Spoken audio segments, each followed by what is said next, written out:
Hello, good morning. आज हम start करने वाले हैं ऐसे 450 ऑडिटर को क्या बोलता है कि sir you need to evaluate effect of identified misstatement on audit. आपने जो भी मिसस्टेटमेंट आइडेंटिफाई करी है आपको क्या करना है, उसका इफेक्ट इवेल्युएट करना है अपनी ऑडिट पे। ऑडिटर चेक करेगा कि क्या जो मैंने मिसस्टेटमेंट आइडेंटिफाई करी है उसका इफेक्ट ऑडिटर चेक करेगा ऑडिटर के ऑडिट प्लान स्ट्रेटेजी पे। ऑडिट जो प्रोसीजर ऑडिटर को क्या एक्स्ट्रा परफॉर्म करने पड़ेंगे, उसका ऑडिटर की रिपोर्ट पे क्या इफेक्ट होगा, ऑडिटर का ओपिनियन पे क्या इफेक्ट होगा और मटेरियलिटी पे क्या इफेक्ट होगा। ऑडिटर इस तरीके से क्या करेगा, ऑडिट पे इसका इफेक्ट कंसीडर करेगा। एंड सेकंड चीज, ऑडिटर क्या करेगा, जो अनकरेक्टेड मिसस्टेटमेंट, राइट, जो अनकरेक्टेड मिसस्टेटमेंट है ऑडिटर चेक करेगा उसका इफेक्ट फाइनेंशियल स्टेटमेंट पे, राइट। ऑडिटर चेक करेगा कि क्या इसके कारण फाइनेंशियल स्टेटमेंट कहीं मटेरियली मिसस्टेटेड तो नहीं हो रहे। क्लियर। इस इवैल्यूएशन को पूरा करने के लिए ऑडिटर को क्या क्या करना है, तो सबसे पहले तो ऑडिटर क्या करेगा, जो भी ऑडिटर ने मिस स्टेटमेंट आइडेंटिफाई करी, राइट, जो भी ऑडिटर ने मिस स्टेटमेंट आइडेंटिफाई करी है ऑडिटर क्या करेगा, उसको एक्यूमुलेट करेगा, राइट। फिर स्टैंडर्ड बोलते हैं कि सर जो बिल्कुल भी इममटेरियल है, राइट, किसको क्या बोलते हैं, क्लियरली ट्राइवल, अगर वो बिल्कुल भी इममटेरियल है तो सर आप उसको क्या कर सकते हो, इग्नोर कर सकते हो, राइट। फिर स्टैंडर्ड बोलता है कि सर जब आप मिस स्टेटमेंट आइडेंटिफाई करो तब आपको चेक करना है कि सर मेरे को इसके कारण अपनी ऑडिट प्लान या ऑडिट स्ट्रेटेजी पे इसका क्या इफेक्ट है, क्या मेरे को अपनी ऑडिट स्ट्रेटेजी को चेंज तो नहीं करना है। क्लियर। तो इसके लिए ऑडिटर क्या क्या फैक्टर कंसीडर करेगा, ऑडिटर दो फैक्टर कंसीडर करेगा। पहला, ऑडिटर चेक करेगा जो मिस स्टेटमेंट आइडेंटिफाई हुई है उसका नेचर इंडिकेट तो नहीं करता है कि दूसरी मटेरियल मिस स्टेटमेंट हो सकती है।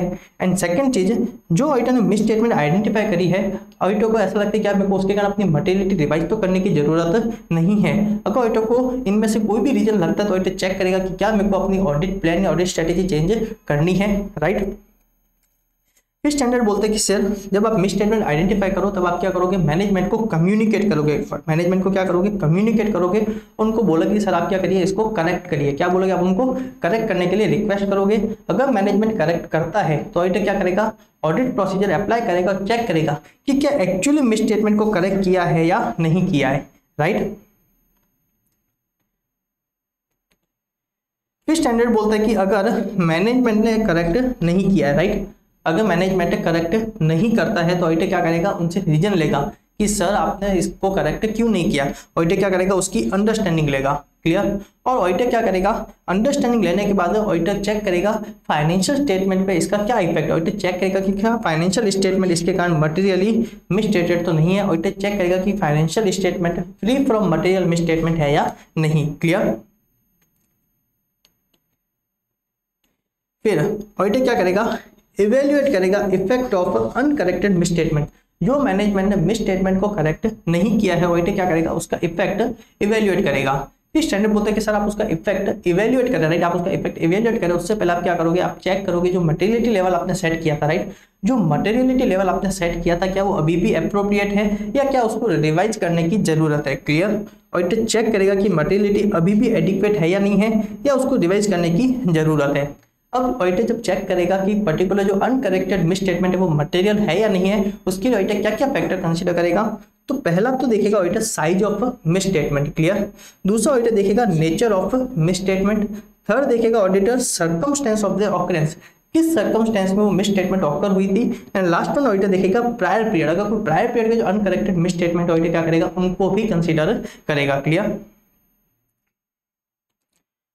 फिर स्टैंडर्ड बोलता है कम्युनिकेशन विद TCWG, जो भी अनकरेक्टेड मिसस्टेटमेंट, राइट, जो भी अनकरेक्टेड मिसस्टेटमेंट है और उसका जो इफेक्ट है, जो आपके ओपिनियन पे उसका इफेक्ट हो सकता है, आपको क्या करना है, दोनों ही चीजों को कम्युनिकेट करना है TCWG को। पहला तो अनकरेक्टेड मिसस्टेटमेंट और दूसरा उसका आपके ओपिनियन पे क्या इफेक्ट होगा, आपको क्या करना है, उसको TCWG को कम्युनिकेट करना है। आप जितनी भी मिसस्टेटमेंट है अनकरेक्टेड आप क्या करोगे, उसको इंडिविजुअली कम्युनिकेट करोगे। आप TCWG को रिक्वेस्ट करोगे कि सर आप क्या करिए, इसको करेक्ट करिए। क्लियर। और अगर कोई प्रायर पीरियड का अगर कोई अनकरेक्टेड मिस स्टेटमेंट ऑडिटर क्या करेगा, उसको भी TCWG को कम्युनिकेट करेगा और उसका अपने ओपिनियन पे क्या इफेक्ट होगा ऑडिटर उसको भी TCWG के साथ कम्युनिकेट करेगा। क्लियर।